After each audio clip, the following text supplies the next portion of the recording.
자, 기도하겠습니다. 할렐루야. 좋으신 아버지 하나님 감사합니다. 참으로 오랜 세월 동안 여러 가지 일들을 잘 감당하며 우리 장산교회를 여기까지 이끌어온 귀한 하나님의 종들이 오늘 모여서 합심하여 하나님께 헌신 예배로 드려오매 주께서 복을 더하시고 은혜를 더하사 참으로 하나님께서 귀한 자양분이요 귀한 토양이 이루어졌사오매 이 토양 위에 더욱더 아름다운 꽃을 피워나가는 우리 모두가 될 수 있도록 인도하여 주시고 하나님 그렇게 하나님을 영화롭게 하는 앞서거니 뒤서거니 하며 한마음으로 하나님을 기쁘시게 하는 아름다운 공동체로 인도하여 주시옵소서. 예배드리는 가운데 주의 성령께서 홀로 영광받아 주시고 홀로 운행하여 주시사 하나님께 하나님의 은혜가 풍성할 수 있도록 인도하여 주옵소서. 예수 그리스도 이름으로 기도하옵나이다. 아멘. 여러분 망망대해 그렇죠? 망망대해에서 홀로 조난을 당했다. 한번 생각을 해보시죠. 물에 빠졌다. 해군은 한 번씩 외국 순항을 합니다. 해군 사관학교 졸업하는 친구들을 데리고서 외국 순항을 하게 되는데 그 순항팀에 이제 해군 병사 하나가 같이 이제 포함돼서 갔다 왔는데 저도 이제 들은 이야기입니다. 파도가 하도 세가지고 이게 배전에 나와서 이렇게 저렇게 좀 돌보다가 파도에 밀려가지고 나갔답니다. 배 바깥으로 나갔는데 그 파도가 다시 또 오는 바람에 거기 밀려서 같이 다시 또 배로 들어온 그런 일이 있었다고 하는 얘기를 제가 선임하사한테 들은 적이 있었었는데 저는 직접 본 얘기는 아니고 들은 얘기니까 그렇다고 이제 하는데 아무튼 물에 빠지게 되면 바다에 빠져서 혼자서 있게 되면 산지사방이 물임에도 불구하고 목이 마릅니다. 그렇죠? 왜 그래요? 바닷물은 아무리 물이라 하더라도 먹을 수 있는 물이 아니기 때문에 그렇습니다. 또 지구 위에 반은 남자고 지구 위에 반은 여자라고 하는데도 불구하고 남자는 남자대로 외롭고 여자는 여자대로 외롭습니다. 왜 그래요? 지신도 짝이 있는데 내 짝이 없다 보니까 외로운 것이다 하는 것이죠. 사람이 교회가 수백 명 모이는 교회, 수천 명 모이는 교회를 한다 할지라도 여전히 사람은 없습니다. 사람이 왜 없어요? 그렇게 우르르 몰려나오는데 뭔 사람이 헌신해서 일할 사람이 없다는 것이죠. 사방에 물임에도 불구하고 먹을 수 있는 물이 없고 천지 사방에 사람임에도 불구하고 나와 연관된 사람이 없으며 그 숱하게 많은 사람들이 있음에도 불구하고 헌신하는 사람이 없다 보면은 없는 것은 마찬가지다라고 하는 것이죠. 그랬을 때에 오늘 우리가 하나님을 향해서 함께 선언하는, 함께 맹세하는 그런 시간을 좀 가지면 어떨까 싶은데요. 이사야를 따라서 이사야가 그러죠. 주여 내가 여기 있나이다 나를 보내시옵소서 하잖아요. 자 오른손 들고 자, 저를 따라 하시는 겁니다. 맹세 주여 제가 여기 있나이다. 저를 들어 사용하옵소서. 아멘. 다들 맹세하셨어요? 예, 맞아요. 하나님도 참 외로우시겠다 하는 생각을 제가 오늘 본문을 묵상하면서 그런 생각을 문득 했습니다. 하나님도 외로우시겠다. 왜 외롭겠습니까? 하나님도 심심하시고 혼자 계시니까 심심하시다 보니까 에덴 동산을 만드시고 에덴 동산에 온갖 것들을 만들어 놓으시고 마지막에 사람을 만드시고 그 사람과 더불어서 함께 안식하시는 분이 하나님이시다는 거예요. 하나님께서 창조의 시작을 하실 때에는 사람을 염두에 두고서 창조하신 거거든요. 내가 혼자서 있는 것보다는 사람들하고 같이 있자. 그렇게 해서 6째 날 사람을 지으시고 7째 날 안식하시는데 안식을 하실 때에는 누구와 안식을 하시냐면은 천하 만물들과 사람과 천하 만물들과 함께 안식을 하신다 하는 거죠. 여러분 안식일의 규례는요. 출애굽기나 민수기나 이렇게 안식일의 규례에 대해서 보게 되면은요. 심지어는 종들도 안식해야 되고요. 나그네들도 안식합니다. 심지어는 짐승들도 안식을 합니다.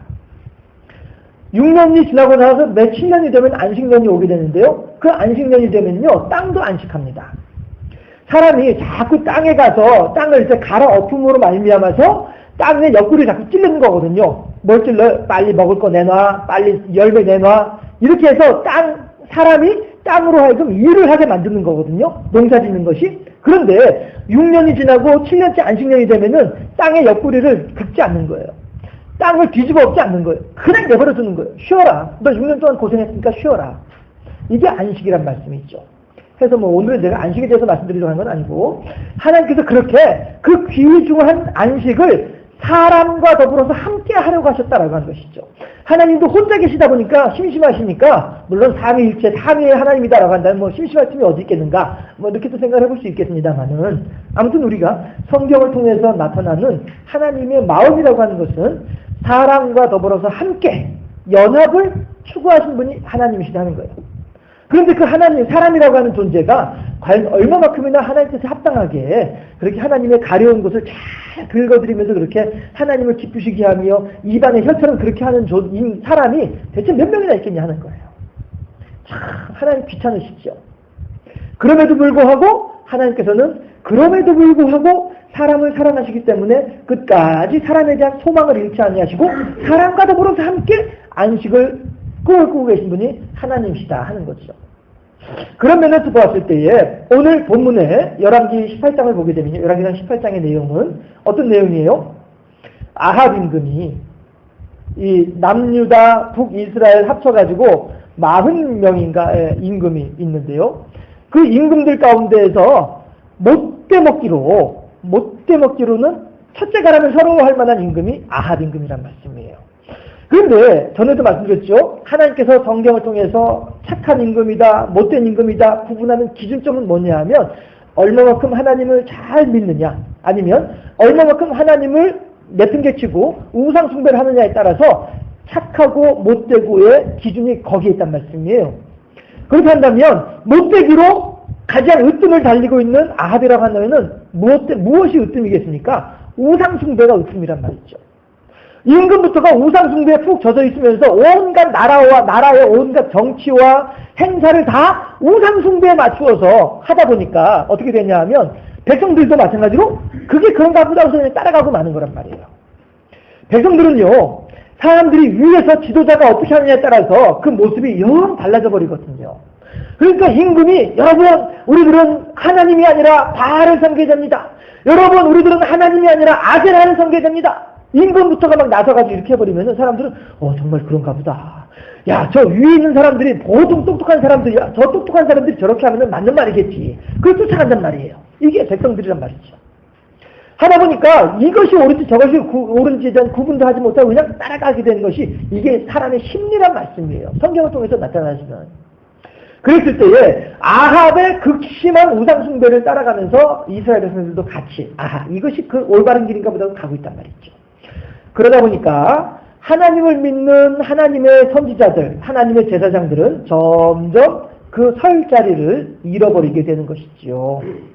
우리나라에서도 옛날에 고려가 망하고 난 뒤에 조선 왕조가 이렇게 들어섰을 때에 왕씨들, 고려 왕조의 후손들, 왕씨성을 가진 사람들이 많이 피해서 숨어 살기 위해서 나 왕씨 아니야? 라고 하기 위해서 성을 바꾸었다라고 하더라고요. 그래서 바꾸면서 생겨나는 성씨들이 대표적인 게 이제 김씨, 그리고 또 이제 옥씨, 전씨, 참 김씨는 참 그전부터 있었구나 참. 전씨, 옥씨 이런 이 성들이 새로 생겨난 성이라고 하는 말들도 제가 들었었는데요. 아무튼 그 왕씨인 것을 감추려고 하다 보니까 왕씨가 아닌 것처럼 살려고 하다 보니까 왜냐하면 워낙에 조선조에서 막 사람들이 막 기세등등해가지고 왕씨들을 막 조그만 꼬투리 있어서 잡아가가지고 막 해코지를 하니까 그랬다고 하던데 어쨌든 간에 북이스라엘에서도 마찬가지로 나 하나님을 믿는 제사장이요 라고 하는 이름 가지고는 이 배견할 수 있는 길이 없거든요. 왜냐하면 워낙에 우상숭배가 극심하다 보니까.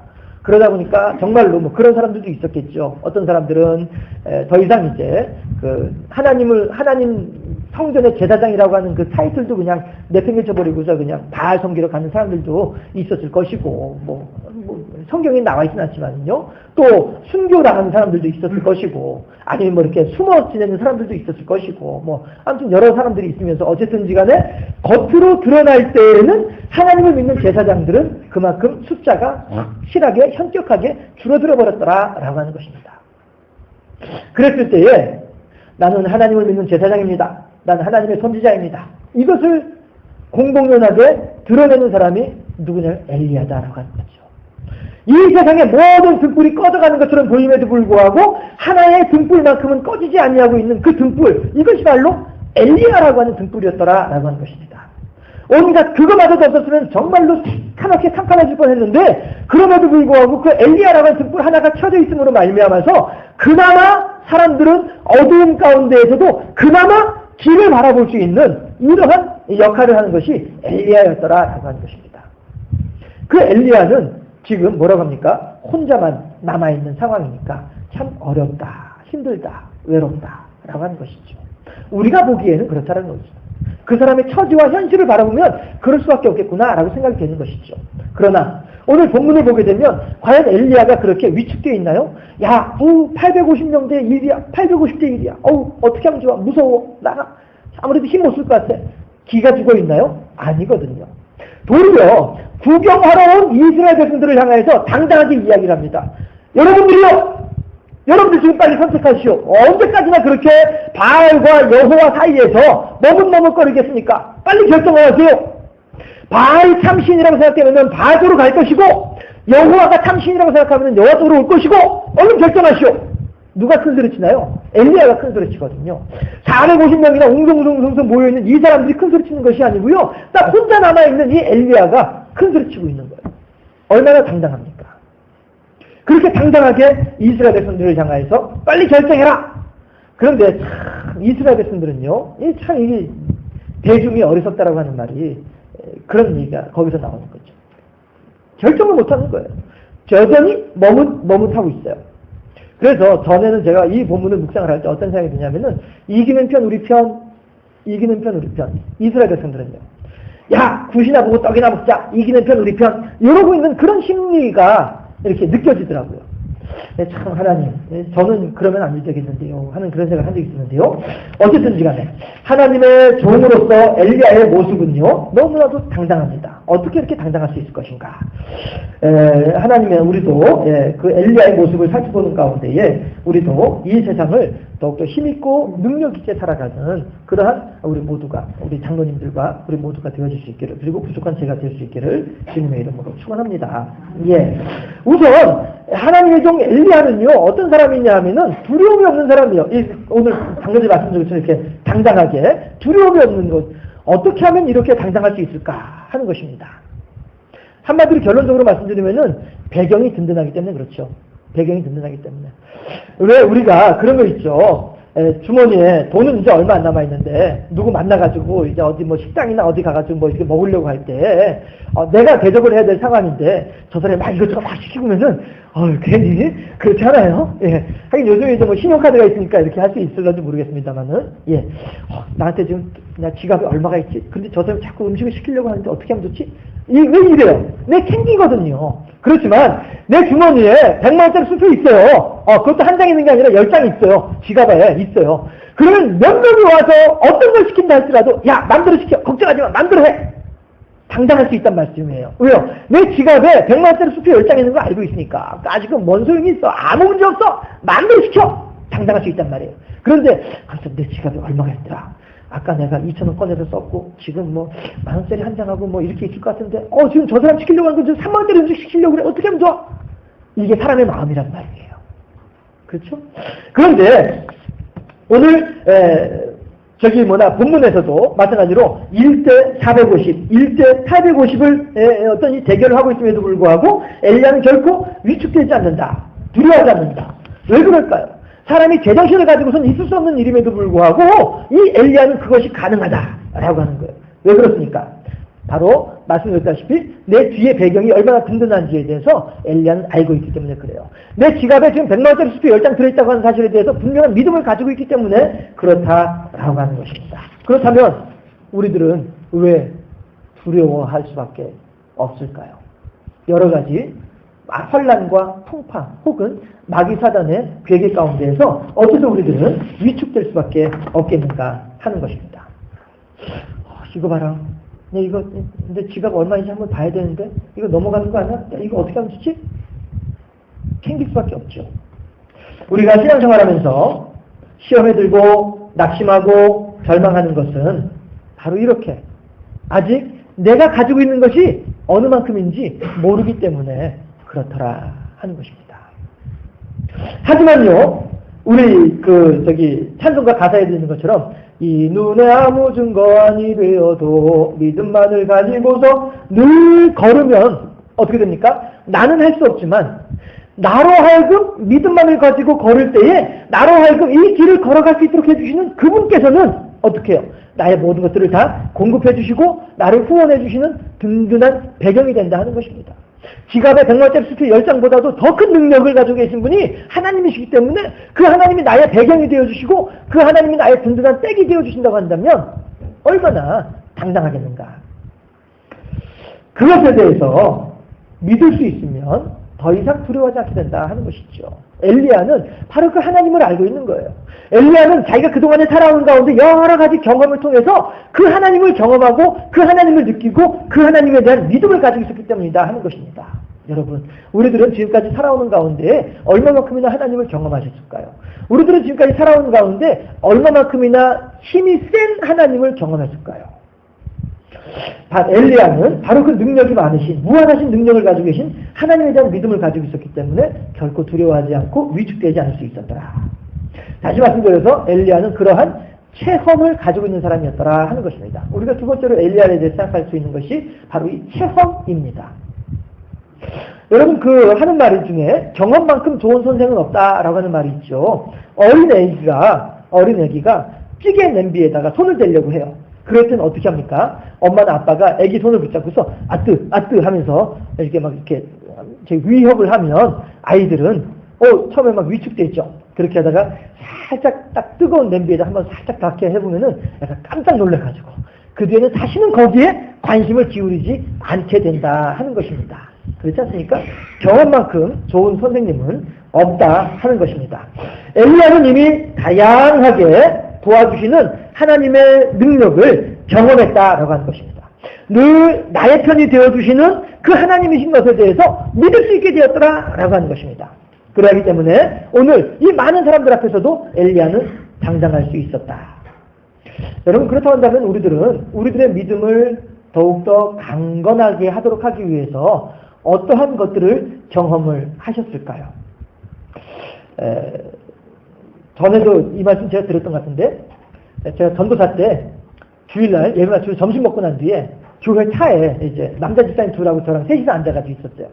그랬더니 A 집사님이 하시는 말씀이 전사님, 내가요 그저께요 아침에 일어나서 양치질을 하려고 하는데요 역겨운 게 확 올라와가지고요 그래서 담배 끊었어요. 그 집사님이 그렇게 A 집사님이 그런 얘기를 해요. 그랬더니 B 집사님이 옆에 앉아있다가 근데 나는 그런 게 없지. 이게 뭐예요? B 집사님도 담배를 끊고 싶어요. 담배를 끊고 싶은데 이게 끊어지지가 않는 거예요. 그런데 A 집사님이 그런 체험을 하면서 담배를 끊었다고 하니까 나도 그런 체험을 한번 했으면 좋겠다. 이런 얘기를 하는 거란 말씀이 있죠. 예. 그런데요, 그 교회에서 있었던 일이 또 한 가지 일이 어떤 게 있었느냐면요. 권사님이 한 분 계셨었는데 이 권사님이 하긴 우리 교회도 참 그러신 분들 많이 계시죠. 제가 이렇게 저렇게 다니면서 여쭤보면은 어떻게 해서 신앙생활 하시게 되셨어요? 몸이 아파서요. 이러신 분들 계시고요. 또 어떻게 오셨어요? 누가 아파가지고요. 이런 이제 어떤 몸에 병이 든 것 때문에 이렇게 신앙생활 하시게 되는 계기가 되는 분들이 여러 분 계시더라고요. 그런데 지금 말씀드리려는 그분이 바로 그런 상황이거든요. 아마 이분도 제가 소개했던 것 같은데 제가 자주 인용하는 분이니까. 이분은 그 아들하고 딸하고 아들하고 남매 두고 있는 새댁이었었는데 젊은 새댁일 때에 몸에 병이 들어가고 시름시름 앓았어요. 그래서 시어머니가 얘는 이 젊은 며느리는 죽는다 생각을 했었어요. 그리고 본인도 나 이제 곧 죽을 것이다 생각을 했었고요. 그래서 이 며느리가 그 시어머니한테 부탁을 했어요. 어머니, 저 죽기 전에 소원이 한 가지가 있어요. 그게 뭔데? 얘기 들어보니까 저 옆에 있는 교회에서 기도원에 간다고 하는데 저도 좀 같이 갔으면 좋겠어요. 그래? 못 들어주겠냐? 어차피 죽을 건데 갔다 와라. 부축받아서 차에 올라탔다는 거예요. 부축받아서 차에 올라탔는데 기도원에 가가지고 어떻게 하다 보니까 은혜를 받았어요. 그날 점심 가마솥에 점심 아궁이에 불 때는 그 점심 식사를 그 권사님이 그 새댁이 죽는다고 했던 그 새댁이 그 점심을 차렸다는 거예요. 부뚜막에 그 아궁이에다 불 떼가지고 그런 얘기를 하더라고요. 그러면서 그 권사님이 하신 말씀이 이제 그때 어린 아이였던 남매가 이제 다 청년이 돼가지고 시집갈 나이 되고 장가갈 때 되고 이렇게 할 만큼 이제 세월이 지났단 말씀이에요. 권사님이 하신 말씀이 그런데 내가 하나님을 어떻게 안 믿을 수 있겠습니까? 그러시더라고요. 그런데 재미있는 게 뭐냐 하면 그 댁의 남편 되시는 어른은 그때까지도 교회 안 나오셨어요. 그 남편 되시는 분. 옆에서 다 보고 있었으면서도 불구하고 권사님이나 그 자녀들은 내가 이러는데 어떻게 하나님을 안 믿을 수 있습니까? 라고 이야기를 하는데도 불구하고 그 남편 되시는 아들씨 되시는 그 분은 교회를 안 나오시더라고요. 그럼 너나 그러라. 나는 안 간다. 옆에서 봤으면서도 불구하고 말입니다. 여러분 무슨 얘기입니까? 깨달아야 된다는 것이죠. 보고서 알아야 된다는 것입니다. 그저 무심히 지나가는 것으로만 끝날 것이 아니라 그 속에서 하나님의 음성을, 하나님의 은혜를 우리가 들어야 되겠다라고 하는 것이죠. 한 번 더 따라해 보실까요? 체험이 없어서가 아니고 깨닫지 못해서입니다. 그렇습니다. 우리들이 이 세상을 살아가는 가운데 우릉쾅쾅 번쩍번쩍하는 무엇인가 있어야만이 그것이 우리들에게 기적입니까? 우리가 오늘 아침에 다녀오겠습니다 하고서 나갔다가 저녁에 다녔습니다 하고서 무사히 들어오는 이거 하나만으로도 우리가 기적이라고 하나님의 돌보심이라고 생각하지 않을 수 있지 생각 안 할 수가 어디 있겠냐. 말이 헷갈리네요. 이 앞에 연안하고 입실하고 들어가는 그 길 쪽에서요. 제가 지금 작년 8월에 와가지고 지금 사고 난 것만도 대여섯 번 되는 것 같아요. 그 중에 어떤 사고는 정말로 죽었겠다 생각될 정도로 그렇게 심각한 그런 사고도 있었고요. 그렇게 사고가 우리들의 옆에서 가까이에 있습니다. 예, 우리들이 이 세상을 살아가는 가운데 지난주에 보았던 분들 이번 주에 또 볼 수 있어요. 얼마나 이것이 은혜하고 감사한 일인가라고 하는 것입니다. 체험이 없어서가 아니고요. 깨닫지 못해서이다 하는 것입니다. 하나님의 종은요. 이것과 저것을 구분할 줄 아는 사람이 이렇게 지혜로운 사람이 하나님의 종이다 하는 것입니다. 하나님의 은혜를 여길 줄 아는 사람이 지혜로운 사람이요. 이런 사람이야말로 하나님을 확신하는 가운데에서 어떠한 일이 벌어진다 할지라도 하나님을 믿고 어떠한 일을 만난다 할지라도 틀림없이 무슨 뜻이 있을 거야 하면서 믿음 안에서 위축되지 아니하고 당당하게 승리할 수 있고 견뎌낼 수 있다라고 하는 것입니다. 오늘 우리는 장로님들과 더불어서 헌신 예배로 드리고 있습니다. 장로님들뿐 아니라 우리 모든 교우들이 하나님의 종 엘리야처럼 세상 권세에 대해서 당당하고 떳떳하게 대항해서 하나님의 진리의 깃발을 높이 들고 힘차게 펄럭거릴 수 있는 이러한 믿음의 그러한 싸움을 승리로 싸우면서 오늘 여기까지 오게 된 줄로 믿습니다. 지금까지 다 잘 달려오신 우리 모든 여러분들이 이제 앞에 놓여있는 우리들 앞에 남겨져 있는 남은 고난의 잔들이 우리들 앞에 있다는 것이죠. 이 믿음의 선한 싸움, 믿음의 경주를 잘 마무리하여서 지금까지 살아오면서 하나님 기쁘시게 했던 것보다도 앞으로의 삶들은 더욱더 크게 기쁘시게 해드릴 수 있는 그런 하나님의 착하고 충성된 종으로 세워지는 우리 장로님들 그리고 우리 모든 교우들 그리고 부족한 제가 되어질 수 있기를 주님의 이름으로 축원합니다. 기도하겠습니다. 좋으신 아버지 하나님 감사합니다. 사랑하시고 복을 더하셔서 엘리야를 통하여서 많은 악한 세태 가운데에서도 어떻게 하면 하나님의 영광을 드러내며 하나님의 이름으로 승리의 깃발을 힘차게 펄럭일 수 있을지 그렇게 하나님을 기쁘시게 할 수 있을지 생각해 보았사오매 아버지 하나님이시여 우리 뒤에 계시는 하나님은 만유보다 크시며 어느 무엇보다도 강건하신 하나님의 것을 믿는 믿음을 간직하게 하시옵시고 우리가 살아가는 가운데 음으로 양으로 돌봐주시고 지켜주시는 하나님의 크신 은혜와 능력을 풍족하게 깨달아 알아가는 지혜로운 자가 되어서 더욱더 하나님을 기쁘시게 하는 우리의 삶이 될 수 있도록 지켜주옵소서. 예수 그리스도 이름으로 기도하옵나이다. 아멘.